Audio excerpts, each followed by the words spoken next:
प्यारे बच्चों नमस्कार। सरस्वती शिशु मंदिर SSM के YouTube चैनल पर आप सभी का स्वागत है। आज के इस वीडियो में हम क्लास 10th साइंस के 30 महत्वपूर्ण ऑब्जेक्टिव प्रश्नों को डिस्कस करेंगे और यह हमारा 30 महत्वपूर्ण प्रश्नों का पार्ट नंबर 4 है। यदि आपने इसके बाकी 3 पार्ट नहीं देखे हैं तो वीडियो के डिस्क्रिप्शन में प्लेलिस्ट की लिंक है, जहां से आप बहुत ही इंपॉर्टेंट IMP प्रश्नों को देखकर साइंस की बहुत ही अच्छी तैयारी कर सकते हैं। आपसे रिक्वेस्ट है कि इस वीडियो को पूरा देखिए ताकि इस वीडियो में जो हम 30 प्रश्न डिस्कस करेंगे वो अच्छे से आपको समझ में आ सके। अगर वीडियो आपको अच्छा लगे तो वीडियो को ज्यादा से ज्यादा लाइक करना है, अपने बाकी दोस्तों तक इस वीडियो को शेयर करिए और इसी प्रकार के नए वीडियो पाने के लिए चैनल को सब्सक्राइब कर लीजिए ताकि नए वीडियो आपको मिल सके। चलिए बिना किसी देरी के आज के इस वीडियो के पहले प्रश्न की ओर बढ़ते हैं। पहला प्रश्न है, प्रकाश के परावर्तन के कितने नियम है? बताइए, प्रकाश के परावर्तन के कितने नियम है? 2 नियम है, 3 नियम है, 4 नियम है या फिर 1 नियम है? तो पहले प्रश्न का सही आंसर क्या होगा? तो हम जानते हैं कि प्रकाश के परावर्तन के नियम कितने हैं, तो आपको याद रखना है प्रकाश के परावर्तन के 2 नियम होते हैं। ऑप्शन नंबर ए यहाँ पर सही आंसर रहेगा। प्रश्न संख्या 2 देखिए। प्रश्न संख्या 2 में पूछा है, मनुष्य में श्वसन वर्णक पाया जाता है। क्लोरोफिल में पाया जाता है। ऑप्शन बी है हीमोग्लोबिन में पाया जाता है, सी है कैरोटीन में पाया जाता है, डी है इनमें से कोई नहीं। तो मनुष्य में श्वसन वर्णक जो पाया जाता है वो किस में पाया जाता है? तो मनुष्य में श्वसन वर्णक हीमोग्लोबिन में पाया जाता है। ऑप्शन बी हीमोग्लोबिन हमारा बिल्कुल राइट आंसर रहेगा। अगले प्रश्न की ओर बढ़ते हैं। प्रश्न संख्या 3, कीटों में प्रमुख श्वसन अंग है। बताइए, कीटों में प्रमुख श्वसन अंग कौन सा है? पहला विकल्प है गिल्स है, बी है फेफड़ा, सी है ट्रेकिया, डी है गिल पोस्ट। तो बताइए कीटों में प्रमुख श्वसन अंग कौन सा है? तो आपको याद रखना है कीटों में प्रमुख श्वसन अंग जो है वो ट्रेकिया। ऑप्शन नंबर सी हमारे तीसरे प्रश्न का राइट आंसर रहेगा। अगले प्रश्न की ओर बढ़ते हैं। प्रश्न संख्या 4 में पूछा है, समूह में ऊपर से नीचे जाने पर परमाणु साइज में क्या परिवर्तन होता है?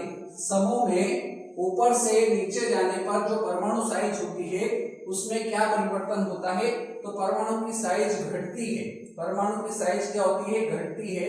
ऑप्शन नंबर ए यहाँ पर सही आंसर रहेगा। प्रश्न संख्या 5 देखिए। प्रश्न संख्या 5 में पूछा है, ओजोन के एक अणु में ऑक्सीजन के परमाणुओं की संख्या कितनी होती है? बताइए, ओजोन के एक अणु में ऑक्सीजन के परमाणुओं की संख्या कितनी होती है? 1 होती है, 2 होती है, 3 होती है या 4 होती है? तो हमारे प्रश्न संख्या 5 का सही आंसर क्या रहेगा? तो ओजोन के एक अणु में ऑक्सीजन के परमाणुओं की जो संख्या होती है वो 3 होती है। कितनी होती है? 3 होती है। ऑप्शन नंबर सी प्रश्न संख्या 5 का राइट आंसर रहेगा। आगे बढ़ेंगे प्रश्न संख्या 6 की ओर। प्रश्न संख्या 6 में पूछा है, प्रकाश के रंगों में प्रकीर्णन सबसे कम होता है। प्रकाश के रंगों में प्रकीर्णन सबसे कम किस रंग में होता है? पहला विकल्प है बैंगनी में, बी है नीले में, सी है पीले में, डी है लाल में। तो बताइए इन चारों विकल्प में से किस रंग में प्रकीर्णन सबसे कम होता है? तो प्रकाश के रंगों में प्रकीर्णन सबसे कम जो होता है वो लाल रंग में होता है। किस रंग में प्रकीर्णन सबसे कम होता है? लाल रंग में होता है। डी विकल्प हमारे प्रश्न का सही आंसर रहेगा। प्रश्न संख्या 7, मनुष्य में कौन उत्सर्जी अंग नहीं है? यहाँ पर हमें पूछा है कि कौन मनुष्य में उत्सर्जी अंग नहीं है। पहला विकल्प है फेफड़ा, बी है यकृत, सी है अग्नाशय और डी दे रखा है वक्र।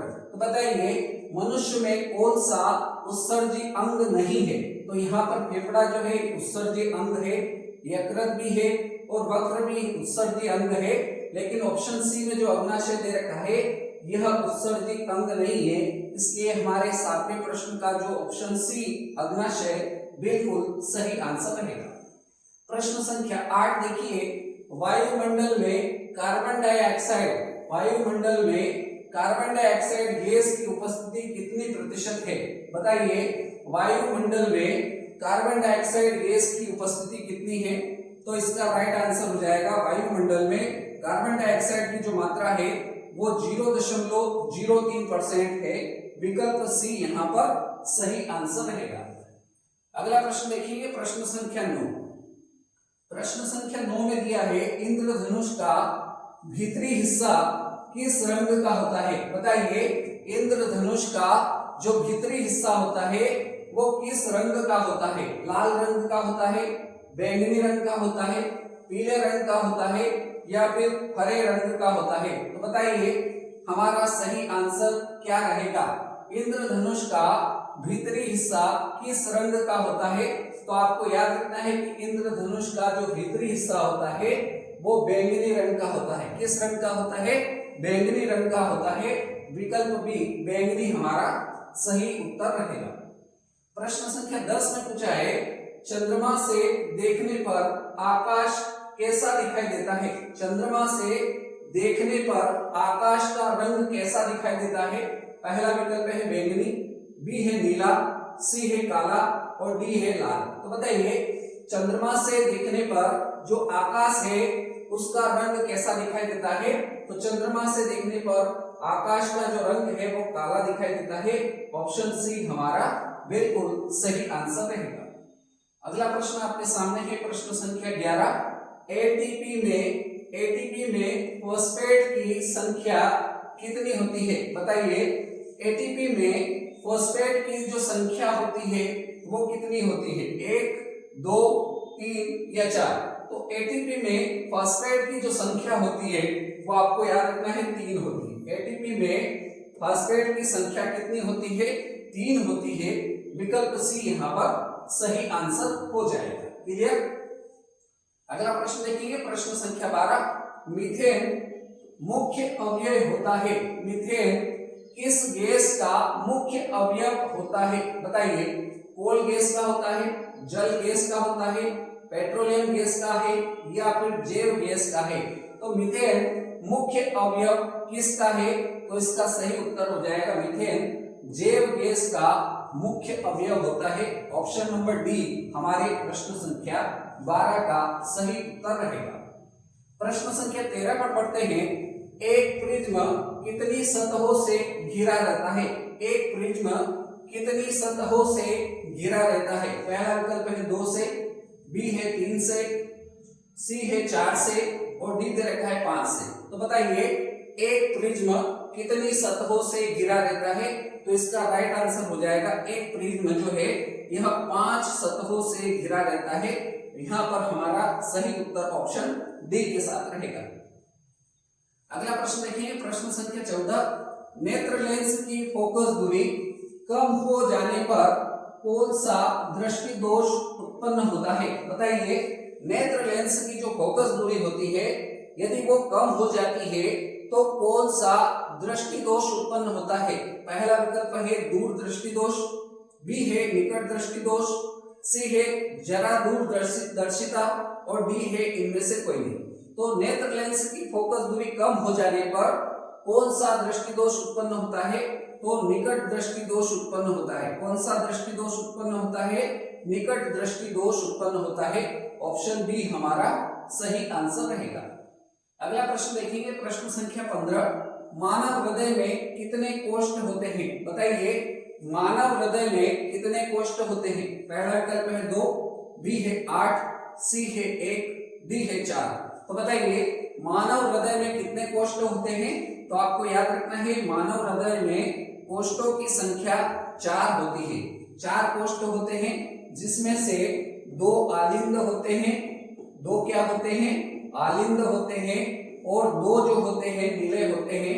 ऐसे कुल मिलाकर 4 कोष्ठ मानव के हृदय में होते हैं। ये चीजें आपको याद रखना है। अगले प्रश्न की ओर बढ़ते हैं, प्रश्न संख्या 16। फूल में नर प्रजनन अंग होता है। बताइए फूल में नर प्रजनन अंग होता है पुंकेसर, अंडक, वर्तिकाग्र या वर्तिका। तो बताइए फूल में नर प्रजनन अंग कौन सा होता है। तो पुंकेसर होता है। पुंकेसर हमारा सही आंसर रहेगा। विकल्प ए यहाँ पर करेक्ट आंसर रहेगा। आगे बढ़ेंगे प्रश्न संख्या 17 की ओर। पीतल क्या है। बताइए पीतल धातु है अधातु है, मिश्र धातु है या फिर उपधातु है? बताइए पीतल क्या है? धातु, अधातु, मिश्र धातु या उपधातु? तो आपको याद रखना है पीतल जो है यह एक मिश्र धातु है। कौन कौन सी धातुएं इसमें होती है? तो इसमें कॉपर प्लस जस्ता, ये दो धातुओं का इसमें मिश्रण होता है। तो आपको याद रखना है पीतल क्या हो जाएगी? मिश्र धातु है। ऑप्शन सी यहाँ पर सही आंसर रहेगा। चलिए अगला प्रश्न देखिए, प्रश्न संख्या 18। मानव नेत्र में प्रकाश किस रास्ते से प्रवेश करता है? मानव नेत्र में प्रकाश किस रास्ते से प्रवेश करता है? पहला विकल्प है कार्निया से, बी है लेंस से, सी है पुतली से, डी है आइरिस से। तो बताइए मानव नेत्र में प्रकाश किस रास्ते से प्रवेश करता है? तो यह कॉर्निया से प्रवेश करता है। ऑप्शन ए कॉर्निया हमारा बिल्कुल सही आंसर रहेगा। अगला प्रश्न देखेंगे, प्रश्न संख्या 19। एक स्वस्थ आंख की दूरी बिंदु होता है। एक स्वस्थ आंख की दूरी बिंदु क्या होती है? 25 सेंटीमीटर होती है, 0 सेंटीमीटर, 250 सेंटीमीटर या अनंत? तो एक स्वस्थ आंख की जो दूरी बिंदु होती है वो अनंत होती है। ऑप्शन नंबर डी अनंत हमारा बिल्कुल राइट आंसर रहेगा। अगला प्रश्न आपके सामने है, प्रश्न संख्या 20।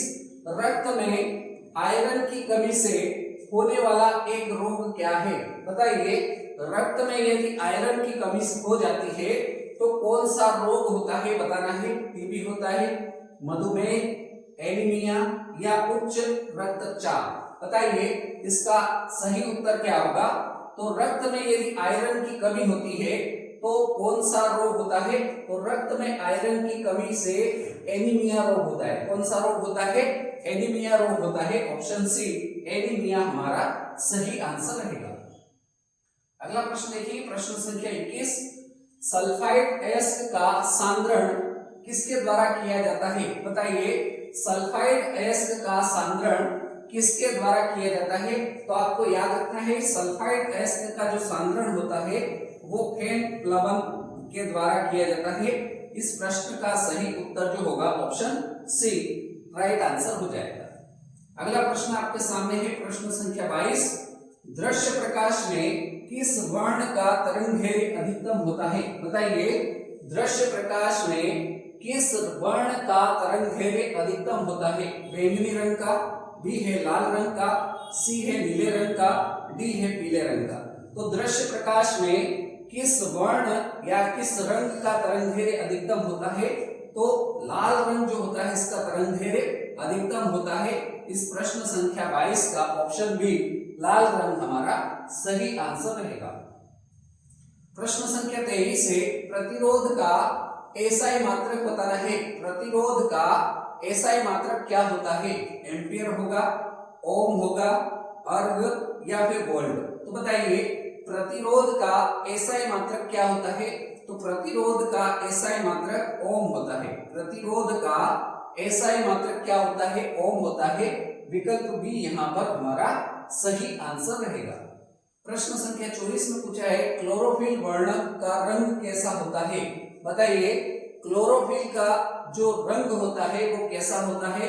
तो हरे पेड़ पौधों में क्लोरोफिल पाया जाता है, जिसका रंग कैसा होता है? हरा होता है। ऑप्शन ए यहाँ पर बिल्कुल सही जवाब रहेगा। अगला प्रश्न देखिए, प्रश्न संख्या 25। विभवांतर मापने वाले यंत्र को कहा जाता है। बताइए विभवांतर मापने वाले यंत्र को क्या कहा जाता है? पहला विकल्प है अमीटर कहा जाता है, बी है वोल्टमीटर कहा जाता है, सी है गैल्वेनोमीटर कहा जाता है या डी दे रखा है इनमें से कोई नहीं। तो विभवांतर मापने वाले यंत्र को क्या कहा जाता है? तो आपको याद रखना है कि विभवांतर मापने वाले यंत्र को वोल्टमीटर कहा जाता है। क्या कहा जाता है? विभवांतर मापने वाले यंत्र को वोल्टमीटर कहा जाता है। विकल्प बी सही आंसर रहेगा। प्रश्न संख्या 26 देखिए, प्रश्न संख्या 26 में पूछा है, ग्वाइटर रोग किसकी कमी से होता है? ग्वाइटर रोग किसकी कमी से होता है? पहला विकल्प है चीनी की कमी से, बी है आयोडीन की कमी से, सी है रक्त की कमी से, डी है इनमें से कोई नहीं। तो बताइए ग्वाइटर रोग जिसको घेंगा रोग भी कहा जाता है, यह किसकी कमी से होने वाला रोग है? तो हमको पता है कि ग्वाइटर रोग जो होता है या घेंगा रोग जो होता है यह आयोडीन की कमी से होने वाला रोग है। तो इसलिए हमारा प्रश्न संख्या 26 का ऑप्शन बी बिल्कुल राइट आंसर रहेगा। आगे बढ़ेंगे प्रश्न संख्या 27 की ओर। प्रश्न संख्या 27 में आपसे पूछा है इनमें से कौन फल पकाने के लिए प्रयुक्त होता है। इनमें से आपको बताना है कि कौन सा हार्मोन जो है उसका उपयोग फल पकाने के लिए किया जाता है। बताइए कौन सा ऐसा हार्मोन है। पहला विकल्प है ऑक्सिन, बी है जिब्रेलिन, सी है एथिलीन, डी है साइटोकाइनिन। तो इनमें से कौन सा ऐसा हार्मोन है जिसका उपयोग फलों को पकाने के लिए किया जाता है। तो आपको याद रखना है कि फलों को पकाने के लिए जो हार्मोन का उपयोग किया जाता है वो एथिलीन होता है। ऑप्शन नंबर सी एथिलीन हमारा सही आंसर रहेगा। आगे बढ़ेंगे प्रश्न संख्या 28 की ओर। प्रश्न संख्या 28 में पूछा है एब्सिसिक एसिड किस तरह का रसायन है। बताइए एब्सिसिक एसिड किस तरह का रसायन है। ऑक्सिन की तरह है, जिब्रेलिन की तरह है, साइटोकाइनिन की तरह है या फिर वृद्धि रोधक है। तो आपको याद रखना है प्रश्न संख्या 28 का सही उत्तर क्या होगा। तो एब्सिसिक एसिड जो है यह किस तरह का रसायन है। तो यह वृद्धि रोधक हार्मोन है। क्या है? वृद्धि रोधक हार्मोन है। ऑप्शन डी प्रश्न संख्या 28 का राइट आंसर रहेगा। अगले प्रश्न की ओर बढ़ते हैं। प्रश्न संख्या 29 अपच का उपचार करने के लिए निम्न में से किस औषधि का उपयोग होता है। बताइए अपच का उपचार करने के लिए किस औषधि का उपयोग किया जाता है। तो इसके लिए जिस औषधि का उपयोग किया जाता है वो एंटासिड है। क्या है? एंटासिड। ऑप्शन सी बिल्कुल सही आंसर रहेगा। और अब बारी है आज के इस वीडियो के अंतिम प्रश्न की। प्रश्न संख्या 30 धातुओं पर अम्ल के प्रभाव से कौन सी गैस उत्सर्जित होती है। बताइए धातुओं पर जब अम्ल का प्रभाव होता है तो कौन सी गैस उत्सर्जित होती है। पहला विकल्प है हीलियम, बी है हाइड्रोजन, सी है कार्बन डाइऑक्साइड और डी है ब्रोमीन। तो धातुओं पर अम्ल के प्रभाव से जो गैस उत्सर्जित होती है वो गैस है हाइड्रोजन। कौन सी गैस उत्सर्जित होती है? हाइड्रोजन गैस उत्सर्जित होती है। तो इस प्रश्न संख्या 30 का ऑप्शन बी हाइड्रोजन हमारा बिल्कुल राइट आंसर रहेगा। तो प्यारे बच्चों आज के इस वीडियो में हमने टोटल 30 महत्वपूर्ण प्रश्नों को डिस्कस किया। उम्मीद करता हूं कि ये 30 महत्वपूर्ण प्रश्न आपको अच्छे से समझ में आए होंगे। और आज का यह 30 महत्वपूर्ण प्रश्नों का जो हमारा भाग था यह भाग नंबर कौन सा था। तो यह पार्ट नंबर 4 था। इसके यदि आपने बाकी 3 पार्ट नहीं देखे हैं, 3 भाग नहीं देखे हैं तो वीडियो के डिस्क्रिप्शन में जाइए जहां से आपको प्लेलिस्ट की लिंक मिल जाएगी, जहां से आप इसका पहला, दूसरा और तीसरा भाग देखकर साइंस की बहुत ही शानदार और अच्छी तैयारी करके कक्षा 10वीं में विज्ञान विषय साइंस में अच्छा स्कोर कर सकते हैं। आज के इस वीडियो को यहीं तक रखते हैं।